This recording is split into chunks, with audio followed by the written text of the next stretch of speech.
સુરત મહાનગરપાલિકાના કર્મચારીઓના પડતર પ્રશ્નોની રજૂઆત કરવા માટે સુરત સુધરાઈ કામદાર સ્ટાફ યુનિયન દ્વારા મહાનગરપાલિકા કચેરીના કમ્પાઉન્ડમાં મોટી સંખ્યામાં કર્મચારીઓએ ભેગા થઈ થાળી વગાડવાનો કાર્યક્રમ કરીને વિવિધ અધિકારીઓને રજૂઆતો કરી હતી।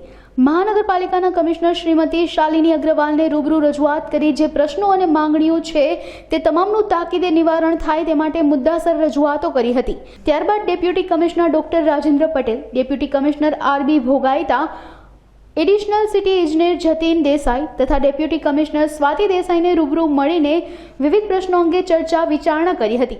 બહોળી સંખ્યામાં લોકો હાજર રહ્યા હતા। હું મોહમ્મદ ઇકબાલ શેખ સુરત મહાનગરપાલિકામાં કાર્યરત સુરત સુધરાઈ કામદાર સ્ટાફ યુનિયનનો પ્રમુખ છું। સુરત મહાનગરપાલિકામાં ફરજ બજાવતા કર્મચારીઓના ઘણા પ્રશ્નો લાંબા સમયથી પડતર છે। આ તમામ પ્રશ્નોની રજૂઆત સુરત સુધરાઈ કામદાર સ્ટાફ મંડળ તરફથી અનેક વખત કરવામાં આવી છે।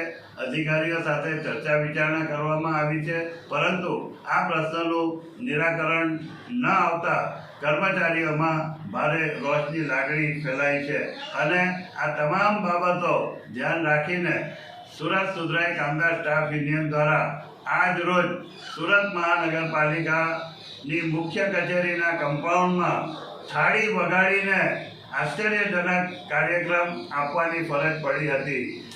મોટી સંખ્યામાં ઉપસ્થિત કર્મચારીઓએ થાળી વગાડીને અમારી જે માંગણીઓ છે એની વાત કમિશનર શ્રીમતી શાલિનીબેન અગ્રવાલ અને deputy commissioner Shri doctor Rajendra Patel, deputy commissioner Shri R B. Bhogayata, additional city ઇજનેર શ્રી જતીનભાઈ દેસાઈ અને ડેપ્યુટી કમિશનર શ્રીમતી સ્વાતિબેન દેસાઈને રૂબરૂ મળીને જે પ્રશ્નો છે એ તમામ પ્રશ્નોની રજૂઆત કરી હતી।